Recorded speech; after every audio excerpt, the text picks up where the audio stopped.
Rob, congrats on a fantastic win.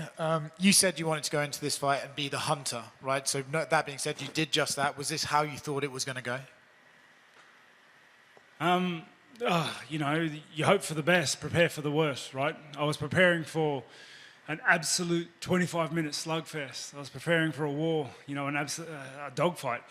But I told you before, I have the mentality of being the hunter. I want to get in there and I want to stalk my prey. I want to be the predator. And I feel like I accomplished that. I would agree. What does it say, do you think, about you that, you know, you've had a couple of losses, right? And I think in this game, people are quick to just write you off as like, okay, well, he's done now. But the fact that you've been able to persevere and fight your way right back to the top on the cusp of a title shot, what do you think that says about you and your character? Mate, it's never give up. Never quit, especially on yourself. The fans, love and hate them, right? Yeah, I have the best fans in the world.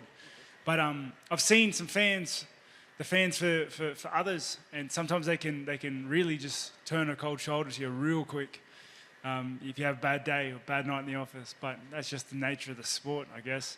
But again, I say I have the best fans in the world, and you know, I know they have never given up faith, and they understand what I can do, and I believe in myself, and I have good people around me, and yeah, it's just striving for greatness. Obviously, when you fought DDP, it didn't go your way, but do you think these last couple of performances have shown that actually that was an off night for you, and if you are at your best, you can beat anybody? Definitely, I'd like to think that. You know, I look at the paperwork. Since that fight, I've only improved. I've only gotten better, and yeah, I'm not saying that if I was on, I would have beaten him. I'm not going to take that away from him. He turned up on the night and beat me fair and square, and now he's the world champion because of it. Okay, he's a good fighter, and he's good at what he does. But I know I can do better. Will I beat him? Like, maybe he gets his hand raised again. But I know I can do better, and I know I didn't put my best foot forward in that fight, and I want to run it back because of that. It's funny, right? Because I feel like for years, Israel was the guy you were chasing and wanted to run it back with, and now it seems DDP has sort of overtaken him in the hit list. Is that right? To a degree, like, Adesanya is still on that list, mate. But I honestly feel like see, my goal in martial arts, in mixed martial arts, in combat sports, is to live up to my own potential. That's the only thing I want to achieve, because I know how good I am. I'm the most dangerous middleweight on the planet, and everyone knows that. But like, they're big shoes to fill, and I want to live up. That's the only thing I ask for every fight. Every time I step in that octagon, is just to allow me to do what I train, to live up to my own potential. And tonight, I feel like I did that, and yeah.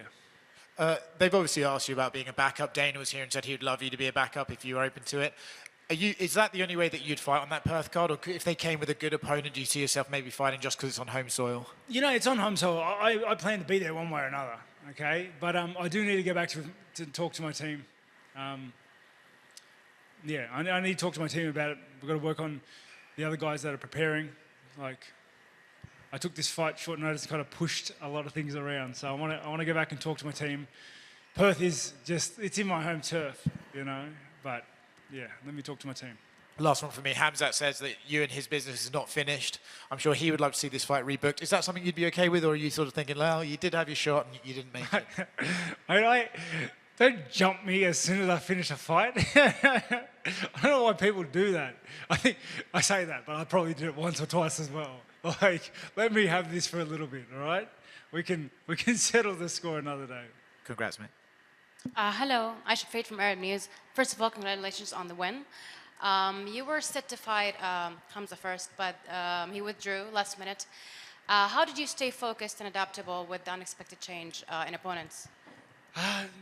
Determination, doggedness, you know, a great team. My team kept me switched on, they kept me focused. They understood how dangerous Ikram was if I didn't take it with the respect it deserves. I told myself that because of them, and I just stayed focused, like a dog on a bone. You mentioned that you were preparing for a long fight, for a slugfest, as you said. Were you taking this preparation for Hamzat fight more serious than other fights before? not more serious. I take every fight deadly serious, but like the camps, they vary. Because this camp rolled off the back of the Costa fight, I was able to reach much higher levels of training and preparation. I was fitter, I was leaner, I was stronger going into this camp. So I was able to push more.